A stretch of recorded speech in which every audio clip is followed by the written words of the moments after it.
Welcome back. Before we get into the lecture, I would like to show you a video.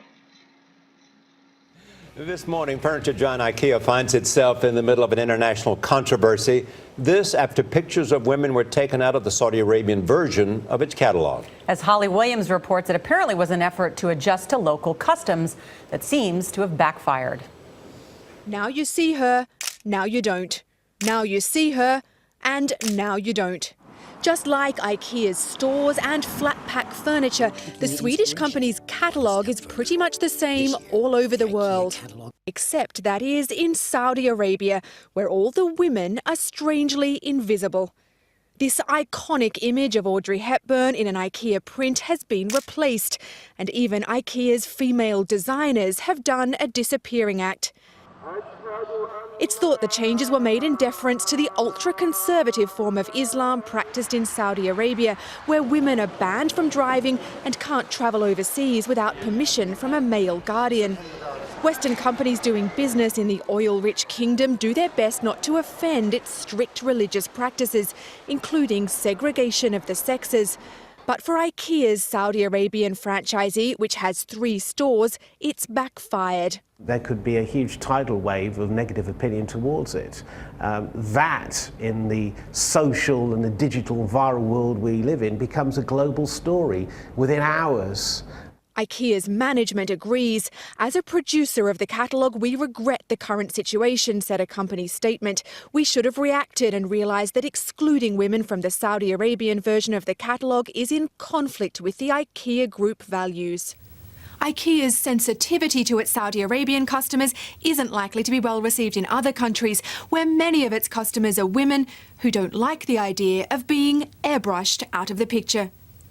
For CBS This Morning, Holly Williams, London.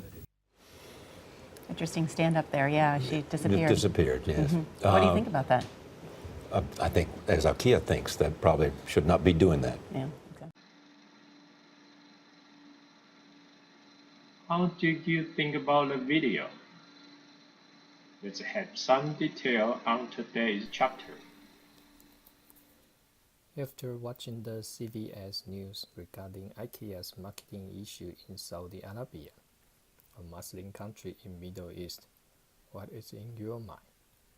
Many of you may wonder why this happens to IKEA.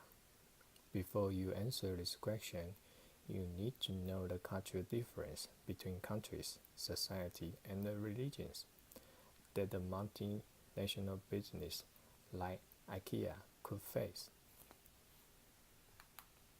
For this chapter, we continue to explore another factor affecting economic development, which is culture. Before we get into this chapter, let me remind you there are 4 factors affecting economic development: political economy, geographic, education, and culture. Another thing I would like to highlight is each factor is tied together and interacts with each other, just like you see on the slide. For this chapter, we've only focused on culture. What is culture? Culture is a system of values and norms that are shared among a group of people, and that, taken together, constitute a design for living. A group of people who share a common set of values and norms is so-called society. In addition, value is an abstract belief of good, right, and justice.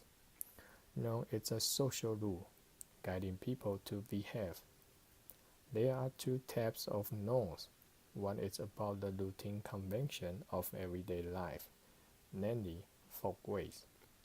For example, whenever we meet a person, we are saying, "How are you?" So saying "How are you" is a routine, and it would be okay even though you don't want or forget to say it. Another central rule to the functioning of a society, namely morals.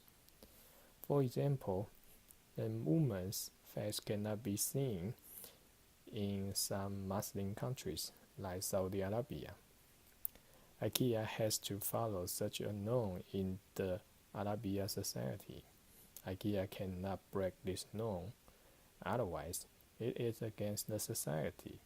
That is say, unlike for ways, it is not okay to break the morals. After knowing the definition of culture, you may wonder what constitutes the culture. There are 6 factors, including social structure, religion, language, education, political philosophy, and economic philosophy. First of all, social structure is a society basic social organization. It has 2 dimensions. The first dimension is the degree to which the basic unit of social organization is the individual or group. This is the same as the individualism or collectivism that you have learned from previous chapter. Take Saudi Arabia as an example. Saudi Arabia is more toward group instead of individual. The second dimension is the degree to which a society is stratified into classes. Each society has its own classes, even in developed countries. For example, we have white collar, blue collar, and so on and so forth. The developing countries, like India, have more strict and hierarchical classes. For example, India had the caste system, which stratified people into 4 classes. Likewise, Saudi Arabia has loyal, tribal, religion, perfection, and so on. A society is more open when the mobility is high and allowed across different classes, and when classes consciousness is low. Second, religion is a system of sure belief and rituals that are concerned with the realm of the sacred. There are 4 major religions, including Christianity, Islam, Hinduism, and Buddhism. Christianity and Islam are supporting business and commerce in the society. Hinduism and Buddhism are pursuing spiritual life and value. Third, language is one of the defining characteristics of culture. Language includes the spoken and unspoken means of communication. Unspoken language includes nonverbal communication, such as facial expressions, personal space, and hand gesture. Countries with more than one language often have more than one culture. For example, Canada, Belgium, and Spain. English is becoming the language of international business, but having the knowledge of the local language is still beneficial and in some cases critical for business success. For example, long time ago, the car company GM sold a model of car named Nova to Latin American. It didn't went well. Why? Because in Spanish, Nova means no-go. So when GM sold a car named No-Go to Latin American people, those speaking Spanish definitely won't buy a car that won't go. Fourth, education is the medium through which individuals learn many of the language, conceptual, and mathematical skills that are indispensable in a modern society. 2 broad systems. One is the formal education, such as going to college. Another is the informal education, such as learning from YouTubers and social medias. Fifth, political philosophy, including liberalism and communism. They are related to what we have learned about the individualism, collectivism, democracy, socialism, and totalitarianism. The last one economy philosophy is about the free market view or government intervention. Based on the national cultural difference, a scholar named Hofstede studied the culture in the workplace across different countries. He identified 5 dimensions in his study, including power distance, uncertainty avoidance, individualism versus collectivism, masculinity versus femininity, and long-term orientation. You can find a definition of each dimension on the slide. Here I just want to use Germany as an example for each dimension. Firstly, when in a high power distant culture, people believe that power and authority are facts of life. This culture teaches their members that people are not equal in this world and that everybody has a rightful place. For example, Germany has a 35 on the cultural scale of Hofstede analysis, compared to Philippines, where the power distance is very high, 94, and New Zealand, where it's very low, 22. Germany is somewhat in the middle. Germany does not have a large gap between the wealthy and the poor, but have a strong belief in equality for each citizen. Secondly, uncertainty avoidance deals with the society tolerance for uncertainty and ambiguity. It finally refers to a man's search for truth. For example, in Germany, there is a reasonable high uncertainty avoidance, 65, compared to countries such as Singapore is 8. Germans dislike uncertainty. By planning everything carefully, they try to avoid the uncertainty. Thirdly, individualism is the degree to which individuals are integrated into groups.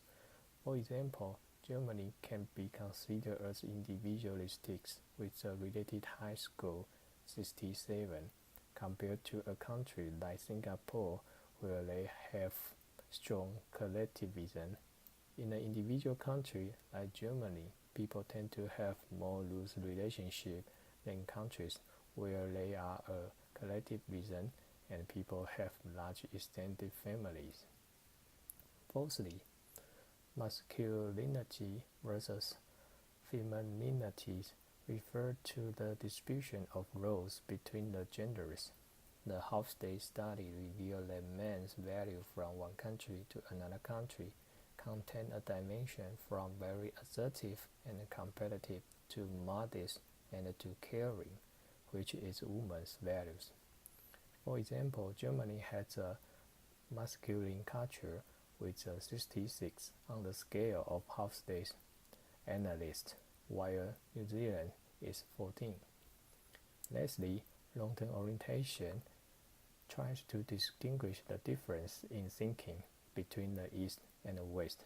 Long-term orientation includes persistence, ordering relationship by status, and having a sense of shame. For example, Germany has a short-term orientation with 31 on the scale of Hofstede measure, while Japan is 80. Knowing different culture is very important for the success of a multinational business. Such a knowledge is called cross-cultural literacy. When rethinking the IKEA's marketing issue in Saudi Arabia, one of the reasons is that IKEA is ill-informed about the practice of Muslim culture. When you are a manager of multinational business, you need to know the cultural difference between countries and the markets. You also need to choose the country where you can manage the workplace culture identified by Hofstede.